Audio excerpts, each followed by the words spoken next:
Paturatanatayasa. May I pay homage to Triple Zim, the Buddha, Dhamma and the Sangha. My respect goes to my parents and my teachers. Hello everyone, good evening. So today is 26th Tuesday, May 2020. This is Achan Sujan from Varapunya Meditation Center, Aberdeen, Scotland. As usual, I am with you this night, be a friend, and also share some of my understandings and replying and answering some of your questions. Today is another beautiful day, and although this is a little bit windy, but I felt like this is a nice to be outside, and you can see some cows, they're sleeping. So there are about 40 cows, and today we have been very busy shopping all the materials for the renovating the barn. So almost all the materials we managed to get it today, and a few is still left, which we will collect tomorrow. So barn renovation will be a couple of days or maybe a week's project for all the monks and the other members that staying at the center.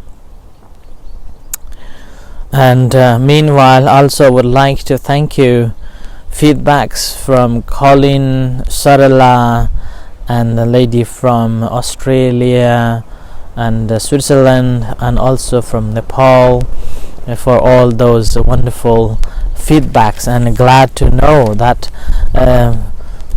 these live talks and guided meditation are helping to deal with it, not just during this COVID-19 time, but also in a general way. Particularly the Sarala share her experience of when she had a problem of sleeping, she also talked to herself and able to sleep, and she was also instructing or guiding other members to follow.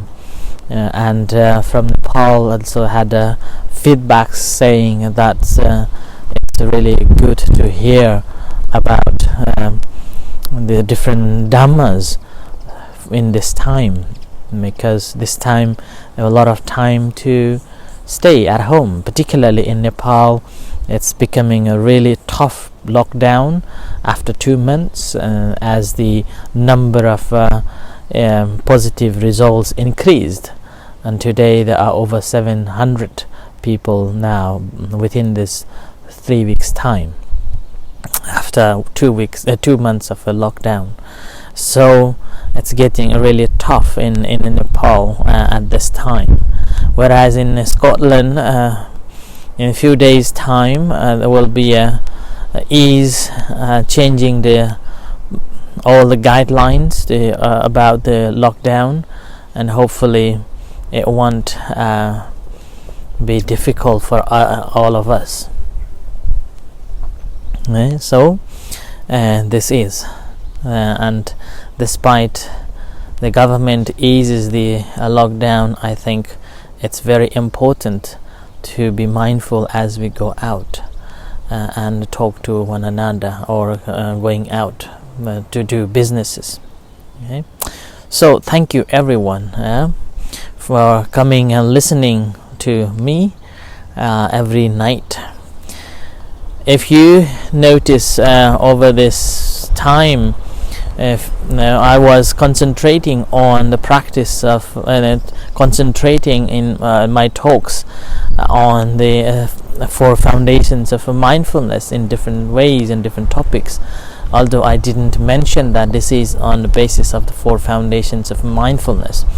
And I think about Saturday I mentioned that after the practice of the 4 foundations of mindfulness, what we have to develop is the effort noticing the wholesome and unwholesome activities, and particularly the thoughts that we will be able to detect in our minds.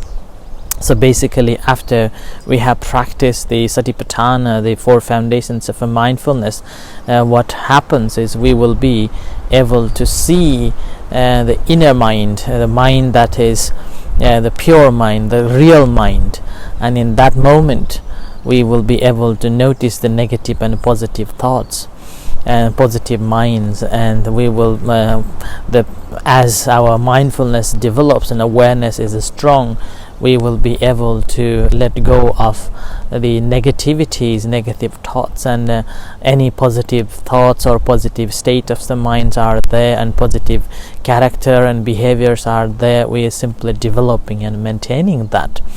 And with that maintaining of a good qualities inside us and positive things inside us, and yesterday I mentioned that because of that quality, and we put more effort onto it, and then pursuing on that practice, since we have seen the benefit of the practice, and that was the path to the accomplishment. And this path to the accomplishment, again, not only in terms of the practice of a meditation that we can accomplish and understand these ways of the practices, but also we can apply in our day-to-day life, in every jobs or plans or hopes that we have.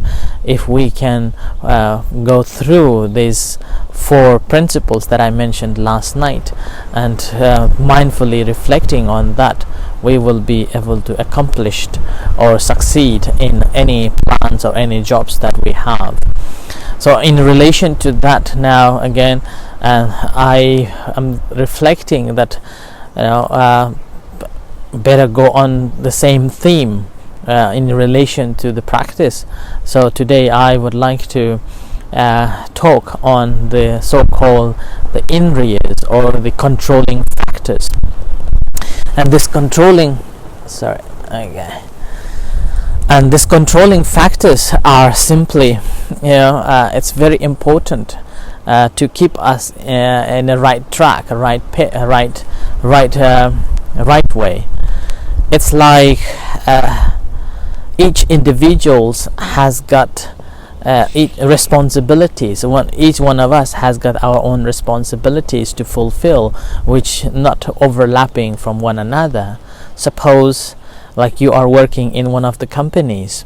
In one company there will be the boss, there will be the assistant, the secretary, and also there will be a few other the head of different departments, let's say publication department, or promotion department, registration department, like that. And each one of these person who is responsible for each departments, they will be the boss. But that, having said that, doesn't mean that the rest of other people will not join with him or with her. Sometimes he will be the responsible one who will tell you, or who will propose certain guidelines and certain things. And that's how then the rest of other people will listen to him. But at the end, one who has got the right, or the last to say, is the boss. So that's the same thing in the practice of a meditation as well. That once we have developed our foundation, developed our mind into aware of the body, aware of the feelings, aware of the mind and the phenomena, and then we have seen it, that how beneficial it is, and with that we are fully connected within, connected with our body and the mind. And with that connection, we have a full we implement all the energies, dedicating all the energies to get more benefit out of it. and with that, because of we have this will and aspiration, we work hard and put more efforts to it. So after we have put more efforts on that, so the factors that controls these things are known as the factors that controls, and there are 5 factors. So one is the saddha, or known as the confidence, and the second is virya, known as the energy or the effort. Third is known as the sati, or the mindfulness. Fourth, known as the samadhi, or the concentration. And the last one is the panya, or the wisdom, or the knowledge. So these are the 5 factors that controls all in our practice. Unless we have balanced these factors, unless we have known it and we have these factors, and not only having them, but we have also developed it and then maintaining those inside in us, then that brings more benefit. It's like suppose, let's say we have 5 friends, and within that 5 friends, there is one who is the prince, or let's say the king, and these four gentlemen or friends are simply the supporters. But along the way, as they go, they have to pass each one of them's house. Then whenever one suppose first one's house arrives, they will go inside the house, and that time when they are inside the house, the first person who is the owner of the house has got to say to or organize everything, and the rest of other people will be listening to him and following his instructions, and then and that's how he will be the responsible one, like that. And this is, I think, we can see particularly in Western culture, that once you are allocated to practice or to be a responsible one of one department or one section, then we completely ignore all other departments, only focusing on your department. And but in the meantime, when other departments comes, department staffs or responsible one comes at that time, then you or the person will be the head, and introducing and also giving information all about that department, and in that moment the rest of other people will be listening to him, and like that. But the same thing if we go to the in Asian community or in Asia, what I see, my experience, that sometimes there's overlapping, like one person is doing everything, and sometimes one person is taking control of all, and which also causes a trouble, and that's how the business or the organization collapse. So I think that's why it's like we're saying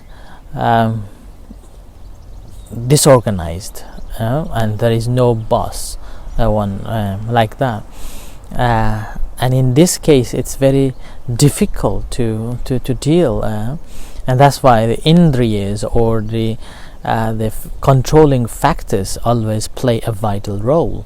And the first, the indriya or the controlling factor, known as the saddha, means the confidence. And here confidence is not that we developed, not that it is there, or the faith or the belief is not in there, but we have developed over the period of a time. Let's say the practice of a meditation. I wasn't born Buddhist. I didn't have faith in the Buddha. I didn't have faith or confidence in Buddha's teachings at all. But over the period of a time, as I study, as I hear, as I practice, and gradually I gain the confidence in Buddha's teachings. And with that teaching, with that confidence developed, later on I believe the teachings that this is the truth. And this belief is not because somebody has told me to believe in, but this is my own practice and experience tells me that this is the right and I believe in it. It's like a scientific discovery, and we can rely on and believing in it. And the same in the practice of a meditation too, that you may not have any faith or confidence in meditation, but somehow someone introduced to you, or you have heard about it, and then you just try it, and after you have tried that, somehow it worked, it makes sense, and then you pursue and you develop and you continue practice and you put more effort on that, and with that putting more effort, and gradually you see the benefit of that meditation, and with that benefit what happens is you develop the inner confidence in it, and that confidence gradually what happens is transforms into belief. And this belief is the real belief, the true belief that no one can shake it, because you have experienced it, you have tested it, you have put more effort on that to develop that. So that confidence transforms it into belief, and that is the belief in the meditation, in terms of the practice of a meditation. And this for me as well, although I've been a monk for 20 years, when I started I didn't have that much faith, but as I grow up, as I study, as I practice, this confidence developed and my belief becomes stronger, and as my belief becomes stronger, rest of other things carried out, followed, like the energy. I put more energy on that to develop more and more. So let's say paying respect to the Buddha, or worship, or the praying, or the evening chanting and morning chantings, and this is driven by my faith, driven by my confidence that yes, this helps me to develop my confidence. And regularity of regularly doing that, generated more and more understanding, more and more confidence in the teachings. So, and that energy driven me, that energy comes together, and the mindfulness, I become more mindful of regular practice. I become mindful of its my responsibility to practice, and with that being a mindfulness of these activities, what happens is my mind automatically calms down, my mind automatically becomes at peace, and my mind automatically settles down, at least during that time. And as it grow up, as it come into regular practice, then gradually easier to go into the practice of a meditation, concentration become more stronger and stronger. And with this, as you reflect on that, as you're practicing reflection going on, wisdom also arise. The knowledge and understanding of things as things they are also develops in you, and they're developing gradually. So because of this faith that I have developed, energy also followed, my mindfulness also followed, my samadhi or concentration also followed, and the wisdom gradually developed as well. So here samadhi, or this saddha, or the confidence, led the rest of other to follow. And at this same time, sometimes my faith or belief may decrease a little bit, and then feeling I don't want to practice, I don't want to meditate, I don't want to chant. And that moment again, because of that mindset, as soon as I detect, I push myself, no, you have to do it. So here energy leads. I have to do it, I must do it, like that. So you are energizing yourself to practice it, energizing yourself to do it. And this is again very obvious in the practice of a meditation. Always there are so many other excuses not to practice meditation. And sometimes you say, oh, I'm very tired, I don't want to practice. And sometimes you say, oh, I have so many other things to do, and you do not practice. So in those cases, the very moment when you have that mindset of losing the confidence or losing the faith, in that moment you have to energize from inside, pushing yourself, saying, no, I have to do it now. Do it. At least of this 10-15 minutes, just to go and sit, even though you cannot meditate, just be there. So here energy is pulling all other factors to follow together, and then in reinforcing it.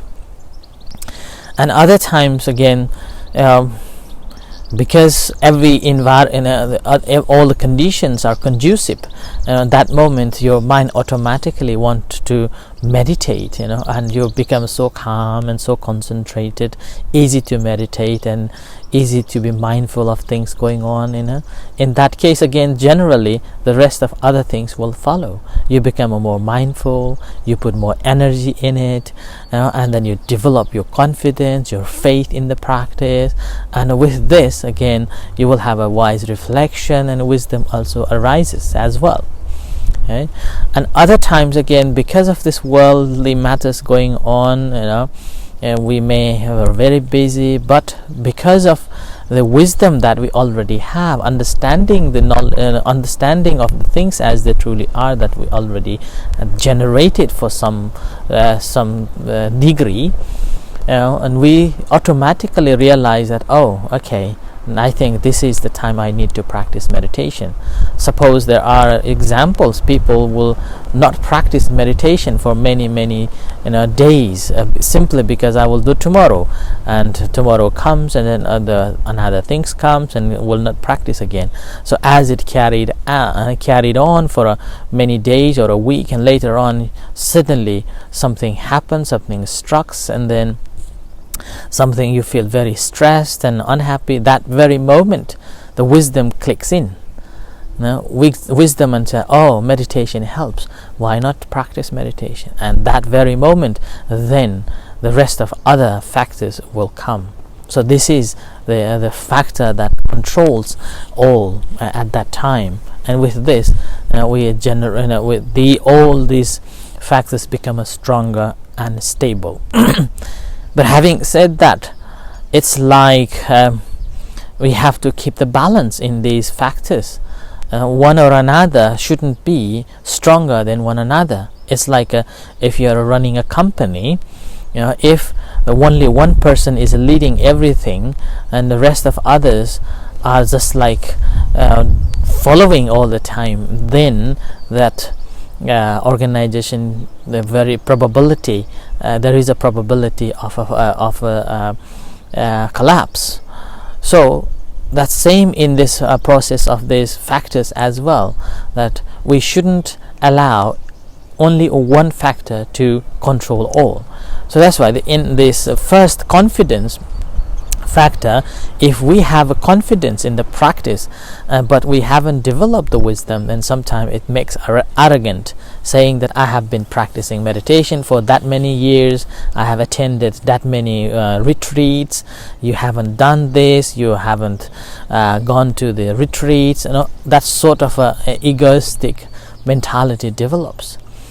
And it reminds me, when I was a novice, there was one monk who was sort of a caretaker of us, and he, whenever we had an argument or whenever something happens, he normally tells us off, saying that he had been to 20 odds meditation retreats, so he knows better, like that. But the very moment when something happens against his wish, he becomes very arrogant and he becomes very angry, and behaves very badly.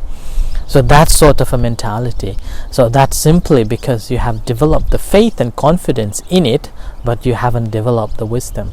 And again, if you have developed the wisdom, so you have a knowledge about the practice, you have a knowledge about it, and then you have studied a lot about it, but again you don't have a faith, then again it causes a friction, and it also causes difficulties as well. So in the faith and confidence, that's why we have to be very mindful of that, developing a faith in the teachings, in the qualities of the Buddha, Dhamma and the Sangha, and having the properly practice the Sila, which has no guilt or no violation at all. And whereas in the wisdom part, again, we must have the right understanding on the Four Noble Truths.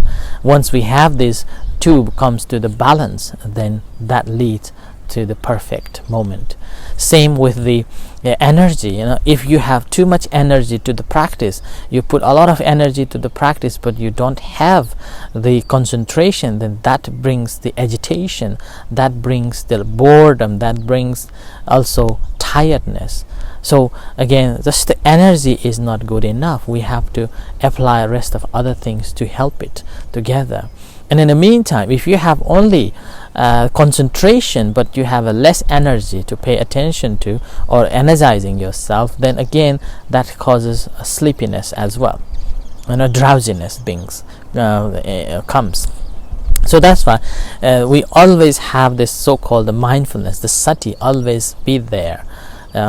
And in terms of this energy that we apply, if we are not applying sufficiently, that also takes us to the laziness and unable to develop. That's why there's a samappadana that I have mentioned on, I think, 2 days on Friday. On Saturday, I think I talk about the samappadana. The effort needs to be applying properly. So that comes under this one.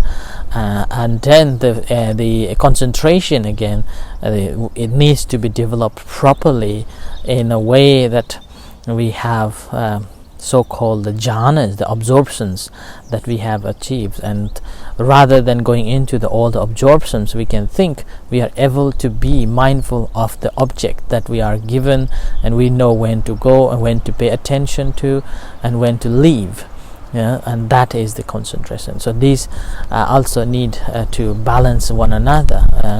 We cannot develop just the one or another. So once we have developed all with the mindfulness as the key, who is the like a leading point, a leader, then everything comes into the balance. Once all these 5 factors comes into the balance, then what happens is that it gives more fruit in the practice. And not only in the practice, we can think of our day-to-day basis, our day-to-day life as well, that whatever we are doing, do we have faith on that? Are you confident on the things that you are going to do? If you are confident in it, not just the confidence enough, not just the belief that you have is not enough, you have to think of all the wisdom or the understanding of environment, understanding of the situation, understanding of the products and things. So you have to be mindful of that as well.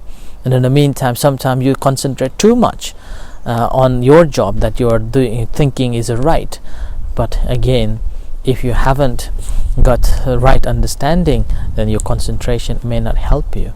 So that's why all the 5 factors needed to be balanced, and only then we will get the right benefit that helps us to be happy and contented in this moment of this life, as well as that helps us to be liberated in the future. So I offer this as a reinforcing in your practice, and as well as guidelines for it's coming new days in a few days time. So remember to make a balance in every factors that you have, and with this you will be happy and successful in your life, and also spiritual journey towards the end of the suffering and attainment of the Nibbana. So with this I end for tonight, and may you be happy, peaceful, and stay safe and grow in a spiritual path, and be happy, able to be free from all the sufferings and attainment of a Nibbana. May the Buddha bless you. Sadhu, sadhu, sadhu. And thank you everyone for following and listening to me In a few moments time we will have the evening chanting and guided meditation. So I would like to invite you to tuning in, join with us both, and if not, we'll see you tomorrow at 6:30 for the talk and chanting and meditation. Until then, good night and see you. Thank you everyone.